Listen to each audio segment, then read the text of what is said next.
नमस्कार, मैं डॉक्टर दीप्ति श्रीवास्तव। आज हम लोग गृह प्रबंधन पेपर के अंतर्गत पढ़ेंगे कार्य का सरलीकरण। कार्य सरलीकरण क्या है, कार्य सरलीकरण की आवश्यकता हमारे जीवन में क्यों है, आज हम इसके बारे में जानेंगे। चूँकि कार्य को सरल तरीके से जब हम संपन्न कर लेते हैं, वही प्रक्रिया सरलीकरण की कहलाती है।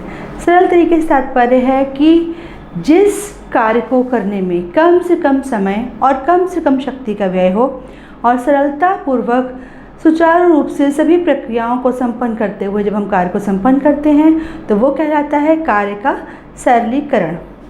कार्य सरलीकरण का अर्थ है कि कार्य को सबसे अच्छे ढंग से, उत्तम तरीके से, उत्तम प्रकार से, सरल तकनीकों का प्रयोग करके कम से कम शक्ति और कम से कम समय में हम संपन्न करें।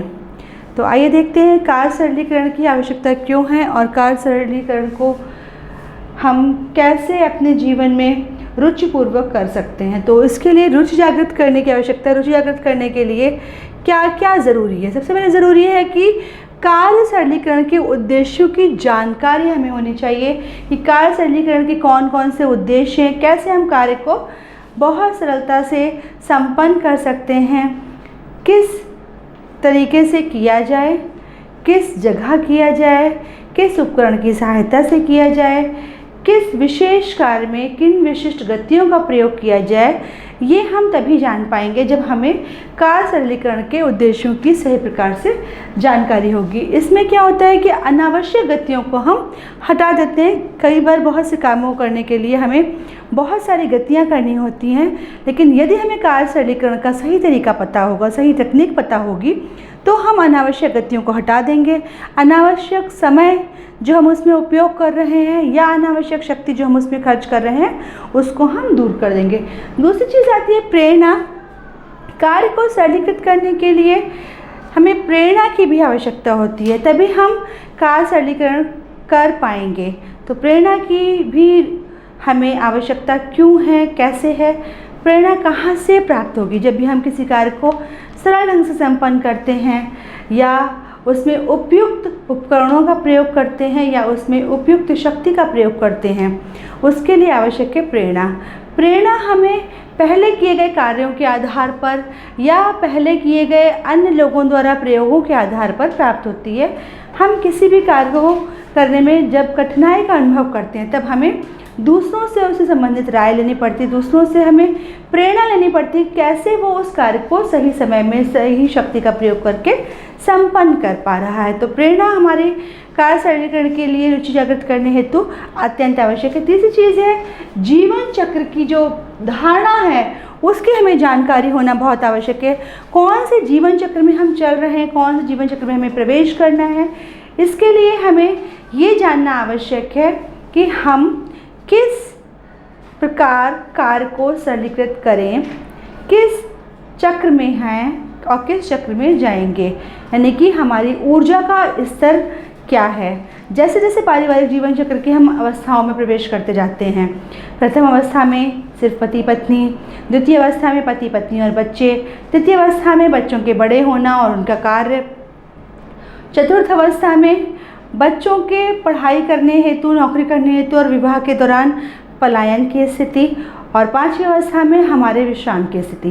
तो ये जो अवस्थाएं पारिवारिक जीवन चक्र की, इन अवस्थाओं के आधार पर ही हमारा जो शक्ति का व्यवस्थापन है वो अलग अलग प्रकार से होता है। शक्ति का व्यय भी अलग अलग प्रकार से होता है। जब हम सिर्फ पति पत्नी के रूप में, तब हमारी शक्ति कम खर्च हो रही है। जब हमारे जीवन में प्रवेश कर जाते हैं हमारे बच्चे, तब हमारी शक्ति थोड़ी सी उनमें व्यय होने लगती है। अगर बच्चे छोटे हैं तो शक्ति का अधिक व्यय होता है, बच्चे थोड़े बड़े हो जाते हैं, शक्ति का व्यय धीरे धीरे कम होता रहता है और दूसरे प्रकार के कार्यों में हमारी शक्ति का व्यय होने लगता है। लेकिन इसी दौरान यदि हमें सही प्रकार से कार्यों की, सही प्रकार से उपकरणों की, सही प्रकार से अपनी गतियों को प्रयोग करने की जानकारी होगी, तो हम अपने कार्य को सरल बना सकते हैं और पहले से ही अपने आने वाली अवस्थाओं की तैयारी कर सकते हैं। तो कार्य सरलीकरण में रुचि हम यदि जागृत करना चाहते हैं तो हमें पारिवारिक जीवन चक्र की धारणा की भी जानकारी होना अत्यंत आवश्यक है। नेक्स्ट है कि हमारा पत्र पत्रिकाओं के द्वारा हम रुचि जागृत कर सकते हैं। बहुत सारी मैगज़ीन्स में, बहुत सारे बुकलेट्स में, बहुत सारी चीज़ों में हम पढ़ सकते हैं, ये जान सकते हैं कि कैसे हम अपने कार्य को और अच्छा और उत्तम और सरल बनाएंगे। फिल्मों के माध्यम से भी हम ये जान सकते हैं कि हम अपने कार्य को कैसे सरल बनाएंगे। फिल्मों में बहुत सारी तकनीकी, बहुत सारी व्यवस्थाएं देखने को मिलती हैं, बहुत सारे कार्य देखने को मिलते हैं, जिनके आधार पर हम समझ सकते हैं कि हमारा कार्य जो है वो कैसे सरलीकृत हो सकता है। हम किन उपकरणों का प्रयोग करें कि अपने कार्य को सरल बनाएं। फिल्मों में बहुत सारी टेक्निक्स के माध्यम से हम समझ सकते हैं कि हम अपने कार्य को कैसे सरल बनाएं। विभिन्न प्रकार के प्रदर्शनों के माध्यम से भी हम समझ सकते हैं कि हम अपने कार्य को कैसे सरल बनाएं।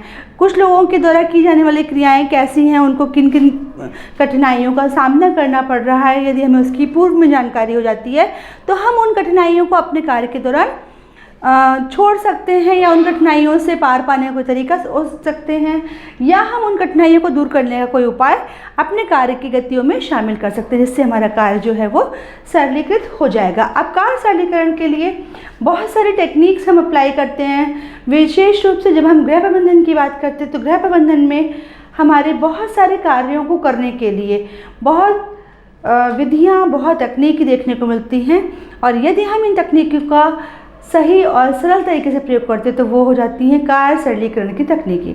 आइए देखते हैं कौन कौन सी तकनीकें हम यूज़ करते हैं। कार्य सरलीकरण की कुछ तकनीकें देखने को मिलती हैं। विशेष रूप से दो प्रकार की होती है, एक होती है औपचारिक तकनीक और दूसरी होती है पेन पेंसिल तकनीक। औपचारिक तकनीक और पेन पेंसिल तकनीक जो है ये हमारे कार्य को सरलीकृत करने में सहयोग करती हैं। औपचारिक तकनीक जो होती है वो 4 प्रकार की होती है। पहली साइकिल ग्राफ तकनीक, दूसरी माइक्रो मोशन तकनीक, तीसरी स्टॉप वॉच तकनीक और चौथी मेमो मोशन अध्ययन तकनीक।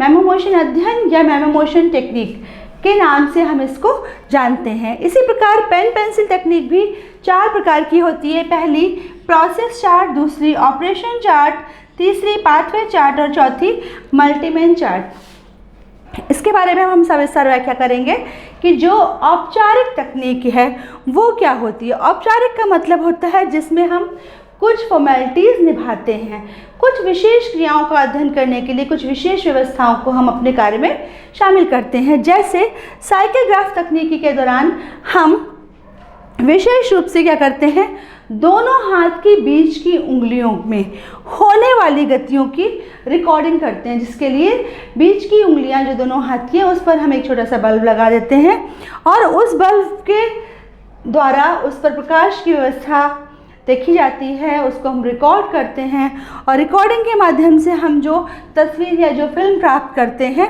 उसका हम रेखीय चित्रण करते चलते हैं, ताकि हमें यह ज्ञात हो सके कि जो भी कार्य हमारे हाथों के द्वारा किया जा रहा है उसमें गति और लय का जो भाव है वो किस प्रकार का है, किस प्रकार कार्य की गति और किस प्रकार कार्य की लय जो है वो हम जानने हेतु इस प्रयोग को अपने कार्य के लिए शामिल करते हैं। हम इसमें फोटोग्राफिक यंत्र का भी प्रयोग करते हैं जो कि शरीर के विभिन्न भागों की गतियों को प्रदर्शित करने में सहयोग करता है, और उसके बाद जो भी रिकॉर्ड, जो भी फिल्म हमारी तैयार होती है उसका रेखीय चित्रण करते हैं और कार्य की लय का सही प्रकार से ज्ञान प्राप्त करते हैं। ये है हमारा साइकिल ग्राफ चार्ट। दूसरा हमारा आता है माइक्रो मोशन तकनीक। माइक्रो मोशन तकनीक में हम फिल्म के माध्यम से जो भी क्रिया हो रही है, क्रिया संबंधित जो गति हो रही है उसका ज्ञान प्राप्त करते हैं कि हमने जिस भी कार्य को संपन्न किया है उस कार्य को संपन्न करने में हम किस प्रकार की गतियाँ करते हैं। इसमें हम शोध हेतु भी इसका हम कई बार प्रयोग करते हैं। अगर हमें कोई शोध करना होता है उसके लिए भी हम इसका प्रयोग करते हैं और चित्रों की सहायता से संबंधित जो क्रियाएं हैं, गति की जो क्रियाएं हो रही हैं उसका हम चित्र बनाते हैं और चित्रों के माध्यम से उसका आकलन समय समय पर करते जाते हैं।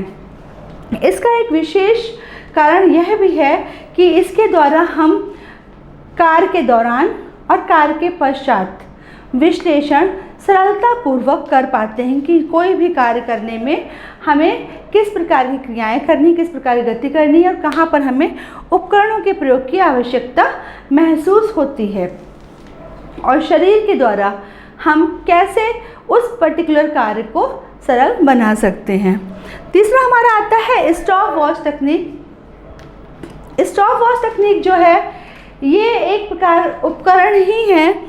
इसमें हम स्टॉप वॉच की सहायता से कार्य के दौरान की जाने वाली गतियों और कार्य का विवरण प्रस्तुत करते हैं और कार्य में लगे हुए समय पर विशेष बल देते हैं। किस कार्य को करने में हमने कितना समय व्यय किया है और उसके संपन्न होने में हम सेकंड्स, 1 सेकंड में हमने कितना एनर्जी अपनी वेस्ट करी या कितने जो है कार्यों को संपन्न किया, और 1 सेकंड के 0.36वें भाग में हम कितना कार्य कर पा रहे हैं। तो समय मापक इकाई जो है इसमें हम यूज़ करते हैं स्टॉप वॉच टेक्निक के अंतर्गत, और कार्य के भागों और गतियों का सही रिकॉर्ड जो है वो प्राप्त करते हैं कि कोई भी कार्य करने में हमें कितना समय का प्रयोग करना है, और समय को सही प्रकार से हम जब प्रयोग कर पाएंगे जबकि हमें पता हो कि हमें कार्य कितने समय में संपन्न करना है। ठीक है। नेक्स्ट है हमारा कि इसी जो स्टॉप वॉच टेक्निक है इसमें खास बात ये है कि इसमें हम इलेक्ट्रॉनिक विधि का भी प्रयोग करते हैं। इलेक्ट्रॉनिक मेथड से जब हम इसको यूज़ करते हैं तो हम 0.000133वें भाग तक होने वाली गतियों को भी, मतलब उतने समय में हम कितनी गतियाँ संपन्न करें उसका भी हम ज्ञान सरलतापूर्वक प्राप्त कर सकते हैं। नेक्स्ट है हमारा मेमो मोशन अध्ययन। मेमो मोशन अध्ययन जो है वो एक इस प्रकार की टेक्निक है जो कि समय के उपकरण की सहायता तो लेती है, साथ ही समय का जो हम व्यय कर रहे हैं उसके ज्ञान को भी प्रदान करती है कि किस कार्य को करने में, किन गतियों को करने में हम कितना समय व्यय करते हैं, उसको हम उपकरणों की सहायता से ज्ञात करते हैं। उसके लिए हम विशेष उपकरण का एक फ्रेम, एक गणना करते हैं और गणना द्वारा बताते हैं कि किस कार्य को करने में, किन गतियों करने में हमने कितना समय व्यय किया है। इसमें विशेष गतियों को महत्व दिया जाता है। जो भी कार्य की जो गतियाँ होती हैं उन पर विशेष महत्व दिया जाता है।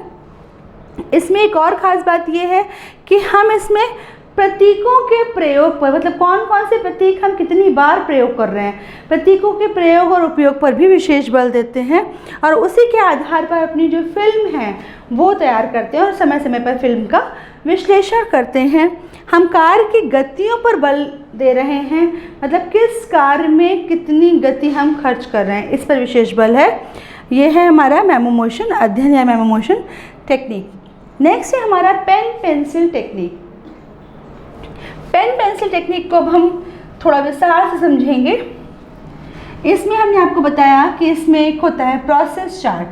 प्रोसेस चार्ट का जो मुख्य कारण है वो ये दर्शाना है कि हम पूरा कार्य कैसे संपन्न करें। पूरे कार्य को किए जाने के लिए जो चित्र हम तैयार कर रहे हैं वो हमारा प्रोसेस चार्ट, यानी कि प्रक्रिया जो है वो कैसे कैसे संपन्न हो रही है, किस प्रकार से इसको हम जज करेंगे। तो प्रोसेस चार्ट में एक खास बात क्या है कि हम प्रतीकों का प्रयोग करते हैं और प्रतीकों का प्रयोग करने में हम अलग अलग कार्यों को अलग अलग प्रकार से अलग अलग प्रतीकों के माध्यम से प्रदर्शित करते हैं। इसमें कुछ प्रतीक हम प्रयोग में लाते हैं, जैसे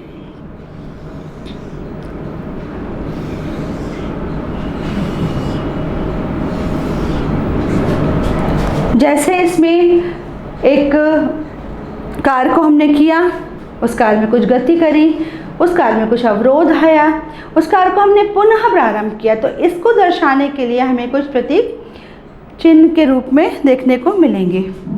अब ये प्रतीक कौन कौन से हैं, जैसे ये है गति प्लस क्रिया। गति प्लस क्रिया को दर्शाने के लिए इस प्रतीक का प्रयोग किया जाता है।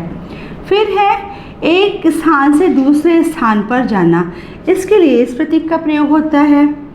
कार्य करना, इसके लिए इस प्रतीक का प्रयोग होता है। निरीक्षण करने के लिए ये प्रतीक प्रयोग में लाया जाता है और कार्य में अवरोध को ये प्रतीक दर्शाता है। अब हम किसी कार्य को जब संपन्न कर रहे हैं तो उसको चित्र के माध्यम से हमें तैयार करना होता है। बाद में उसे हम काउंट करते हैं कि किस कार्य को करने में हमने कितनी गतियाँ करी और कैसा प्रोसेस हमने संपन्न किया। तो सबसे पहले जैसे जब हम किसी भी कार्य में गति और क्रिया जब एक साथ करते हैं, गति और क्रिया एक साथ कर रहे हैं, तो हम यहाँ पर पहुँच गए। जैसे कि हमने कोई बर्तन में कलछुल चलाई, ये गति और क्रिया एक साथ हो रही है, मतलब एक हम बर्तन भी पकड़े हुए हैं एक हाथ से और कलछुल भी चला रहे हैं, बीच में हम जाके कोई और सामान भी उठा रहे हैं, तो ये गति प्लस क्रिया एक साथ हो रही है। यहाँ पर हम एक कदम बढ़ाते हैं तो हमारा एक स्थान दूसरे स्थान पर जाना भी हो रहा है। फिर हम एक स्थान से दूसरे स्थान पे गए, यहाँ गए, यहाँ गए। फिर इसी बीच में यदि हमें किसी कार्य में अवरोध देखने को मिलता है तो अवरोध की स्थिति आ गई, यानी कि ये हुआ और ये हुआ। देन हमने देखा कि दूध अगर हमने चढ़ाया है, दूध हमारा उबल रहा है कि नहीं उबल रहा है, ये हो गया। फिर हमने कोई हाथ धोने के लिए वापस हम अपने दूसरे स्थान पे आए। फिर हमने कार्य करा, कोई बर्तन उठा के रखा, फिर हमने दूध को देखा, फिर बीच में अवरोध आ गया। तो ये जो हमारा चित्र तैयार होगा वो इस प्रकार से तैयार हो रहा है। अब ये हमारा जो चित्र का प्रकार है, इसी को हम बाद में कैलकुलेट करें, कितनी बार अवरोध आया, कितनी बार हमने निरीक्षण किया, कितनी बार जो है हमने कार्य किया, कितनी बार कार्य एक स्थान से हम दूसरे स्थान पर गए और कितनी बार हमने गति प्लस क्रिया एक साथ करी। बाद में हम इसको ऐड कर देंगे, 2 + 1 + 1 + 2 + 2, 3 3 2, 6 + 2 = 8। अब हम जब इसको कैलकुलेट कर लेते तो हम बता सकते हैं कि इस प्रोसेस में हमने 8 मार्क या 8 अंक प्राप्त किए। इस प्रक्रिया में 8 अंकों की प्राप्ति हो रही है। अब यदि हमें इस प्रोसेस को किसी अन्य प्रोसेस के साथ कंपेयर करना है, किसी अन्य प्रोसेस के साथ हम इसको कंपेयर करेंगे, तो हम कोशिश करेंगे कि जो हमारे अवरोध की स्थिति है ये लगभग 0 हो जाए और हम 6 अंकों की प्राप्ति करें, यानी कि कम अंकों में ही हम कार्य को संपन्न कर लें। तो ये क्या है, प्रोसेस चार्ट। इसी प्रकार किसी भी चार्ट को हम भरते जाते हैं, समय के साथ साथ उसमें परिवर्तन करते जाते हैं और अपने कार्यों का, गतियों का विवरण एक प्रोसेस को ध्यान में रखकर अपने पास रिकॉर्ड के रूप में संपन्न करते जाते हैं, रिकॉर्ड के रूप में उसको हम जोड़ते जाते हैं। नेक्स्ट हमारा है ऑपरेशन चार्ट। ऑपरेशन चार्ट भी जो है वो प्रोसेस चार्ट के समान ही होता है, बस इसमें हम भुजाओं की गति और भुजाओं में अंगुलियों की गति पे विशेष बल देते हैं कि किस में हमारा किस कार्य को करने में हम किस प्रकार से गतियाँ संपन्न कर रहे हैं।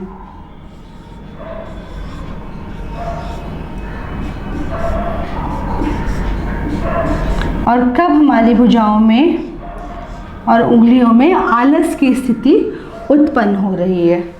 तो इसको करने के लिए भी हम, जैसे मान लीजिए हमने भुजाओं की गति करी ऑपरेशन चार्ट में, दोनों हाथों का प्रयोग किया, दोनों हाथों का प्रयोग करके हमने उंगलियों से सब्जी काटी, जिसमें कि हमने सिर्फ अंगूठा और एक उंगली का प्रयोग किया, बाकी उंगलियां आलस में हैं।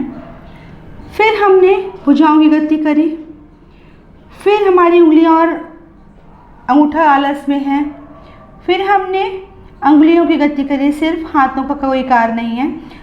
फिर इसके बाद इस प्रकार से इसका एक चित्रण हम तैयार कर लेंगे और लास्ट में फिर उसको ऐड करेंगे और अपने एक क्रिया विशेष पर, यानी कि एक प्रकार का जो हमने कार्य किया है उस कार्य में एक जो विशेष गति हम कर रहे हैं, यानी कि कार्य विशेष की विशेष गति पर हम यहाँ बल देंगे कि सिर्फ मान लीजिए हमने खाना बनाया पूरा, लेकिन उसमें सिर्फ रोटी सेकने के लिए या सब्जी बनाने के लिए या सब्जी काटने के लिए, सब्जी धोने के लिए हमने कितनी क्रियाएं करी, उसको यहाँ पर जब हमें दर्शाना होता है तब हम पर्टिकुलर ऑपरेशन के लिए ऑपरेशन चार्ट का प्रयोग करते हैं। नेक्स्ट है हमारा मल्टीमैन चार्ट। जैसा कि नाम से ही समझ में आ रहा है, मल्टीमैन चार्ट जो होता है उसमें हम कंपैरिजन करते हैं, उसमें हम तुलनात्मक अध्ययन करते हैं।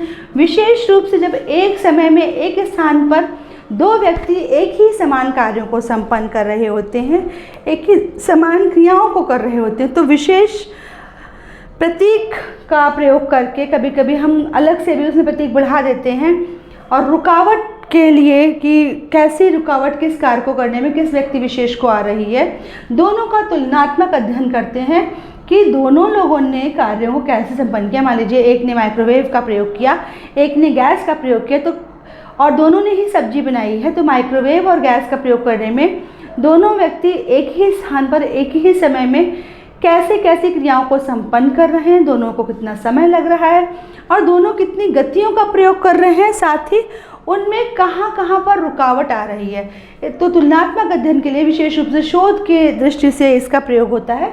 मल्टीमैन चार्ट एक स्थान पर एक समय में दो व्यक्तियों का तुलनात्मक अध्ययन प्रदर्शित करने के लिए बनाया जाता है। अब आता है पाथवे चार्ट, जो कि बहुत ही महत्वपूर्ण है।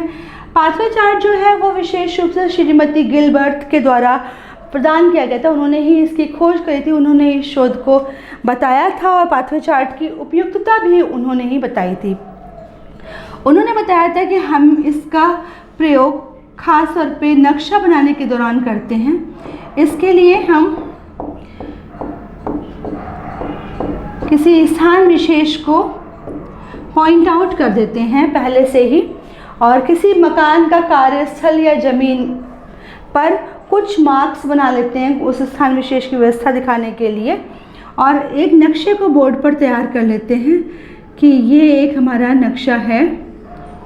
ये हम रफ एक स्केच बना लेते हैं कि हमें किसी भी काम को करने के लिए पहले रसोई में जाना है, फिर हमें हाथ धोने जाना है, फिर हमें ड्राइंग रूम में जाना है, फिर हमें लिविंग रूम में जाना है, फिर बेडरूम में जाना है, फिर वॉशरूम में जाना है। तो एक सीक्वेंस है इस प्रकार से कार्य को करने के लिए। ऐसे ही हम नक्शा पहले प्लान करते हैं कि हम कहाँ से कहाँ जा सकते हैं, हमारी स्वतंत्रता जो है कैसे कैसे हमारे कार्यों को संपन्न करने में सहयोग करेगी।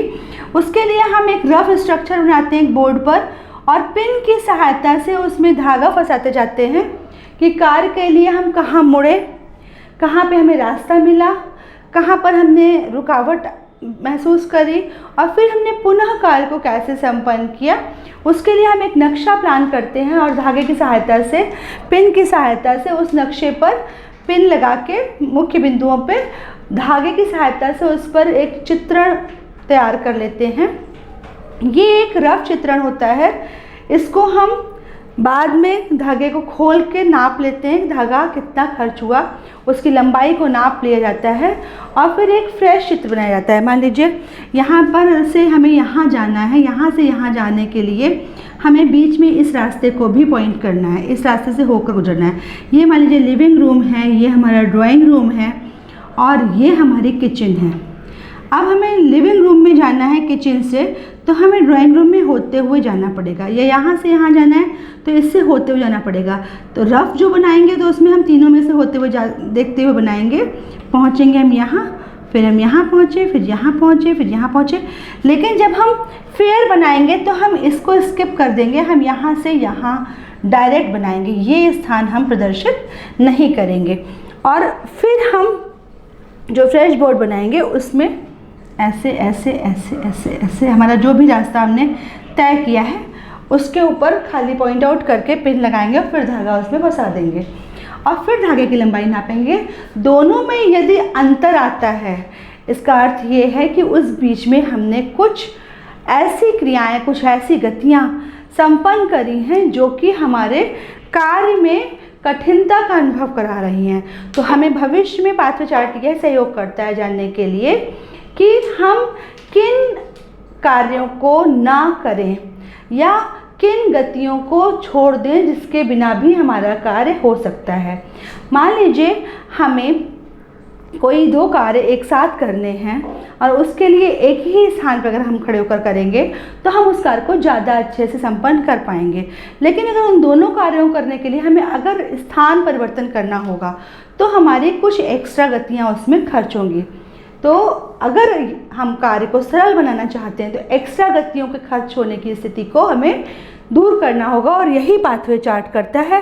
पाथवे चार्ट की सहायता से हम कार्य हेतु मुड़ने, रास्तों पे रुकने और आने वाली रुकावटों का पूर्ण ज्ञान प्राप्त कर लेते हैं और भविष्य में उन रुकावटों को अपने कार्य के दौरान दूर कर लेते हैं।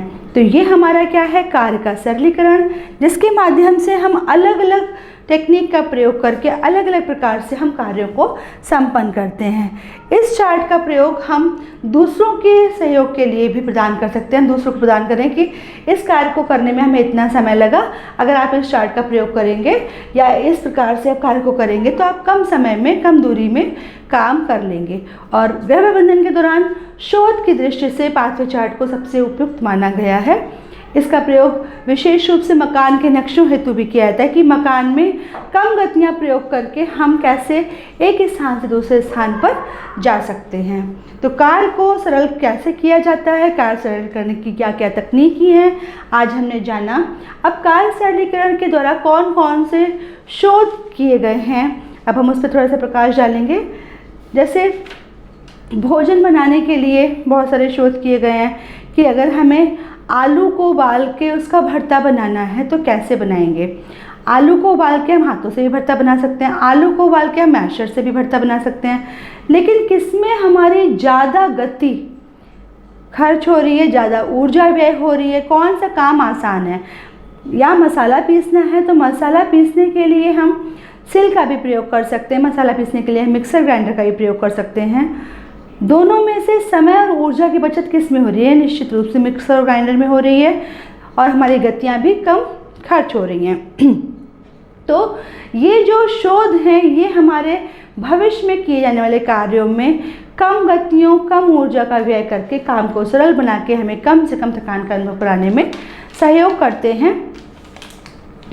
अगर हम पालक का कुछ बनाने जा रहे हैं, पालक की कोई सब्जी बनाने जा रहे हैं, पालक की दाल बनाने जा रहे हैं, तो पालक को धोने के लिए अगर हम संशोधित विधि का प्रयोग करेंगे तो पहले के क्या होता था, ठंडे जल में धो लिया आपने, अब क्या है आप उसको गर्म जल में धुलते हैं। तो गर्म जल में या गुनगुने जल में धुलने से दो काम होते हैं, एक तो उसके बैक्टीरिया वायरस दूर हो जाते हैं, दूसरा उस पर लगी हुई जो मिट्टी है या ऐसे कण जो कि ठंडे पानी से नहीं दूर हो पा रहे हैं वो भी दूर हो जाते हैं। तो प्राचीन विधि में हम संशोधन करके उसको नए प्रकार से प्रयोग में ला सकते हैं। तो ये क्या है, हमारे कार्य को सरलीकृत करने का एक तरीका है जो कि हमने शोध के माध्यम से ज्ञात किया है।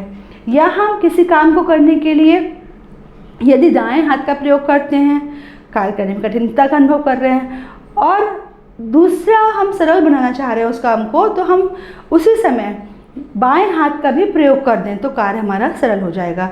तो ये हम कहाँ से सीखेंगे, ये हम सीखेंगे अपने ही प्रयोगों के माध्यम से। पहली बार में हम जो भी कार्य करते हैं उसमें हमें कठिनता का अनुभव होता है, लेकिन जब हम बार बार उस कार्य को करने का प्रयास करते हैं तो धीरे धीरे हम उस कार्य में सरलता का अनुभव करने लगते हैं, क्योंकि कौशल का विकास हमारा हो जाता है। और कई कार्यों को करने के लिए हमें कई सरल तरीकों को अपनाना होता है। उदाहरण के लिए यदि आपको पोछा लगाना है और पोछा लगाने के लिए आपने जो बकेट पानी का यूज़ किया है वो आपने किसी रूम के एक कॉर्नर पर रख दिया है, अब आप पोछा धोने के लिए बार बार उस कॉर्नर तक जा रहे हैं, तो ये आपकी ऊर्जा का अधिक व्यय हो रहा है, आपकी गतियाँ इसमें ज़्यादा खर्च हो रही हैं। लेकिन यदि वो बकेट आप साथ साथ लेकर चलें, जहाँ आपको पोछा लगाना है उस क्षेत्र विशेष में आप लेकर चलेंगे, तो आपकी ऊर्जा और गतियाँ कम प्रयोग होंगी। या आपको बर्तन धोने हैं, बर्तन धोने के लिए आपके पास बर्तनों की संख्या अधिक है, आपके पास प्लेटें हैं, कटोरियाँ हैं, चम्मच हैं, भगोना, कढ़ाई, कुकर आदि बर्तन हैं। अब आपको वो बर्तन धोने हैं, तो अगर आप एक बार में कोई सा भी एक बड़ा या एक छोटा बर्तन धोएंगे तो आपकी गतियाँ भी अधिक प्रयोग होंगी और ऊर्जा भी अधिक व्यय होगी। आप एक प्रकार के बर्तनों का एक अलग स्थान बना लें, एक प्रकार के बर्तन एक जगह पे इकट्ठे कर लें और एक बार में एक ही प्रकार के बर्तनों को धोएं, एक बार में प्लेटें, एक बार में चम्मच, एक बार में कटोरियाँ, तो आपकी ऊर्जा भी कम व्यय होगी और आपकी गतियाँ भी कम से कम प्रयोग होंगी। तो इस प्रकार से हम कार्य को सरलीकृत करके, कार्य सरलीकरण का प्रयोग करके अपनी ऊर्जा और शक्ति का व्यय कम करके अपने कार्य को सरल बना सकते हैं। Thank you.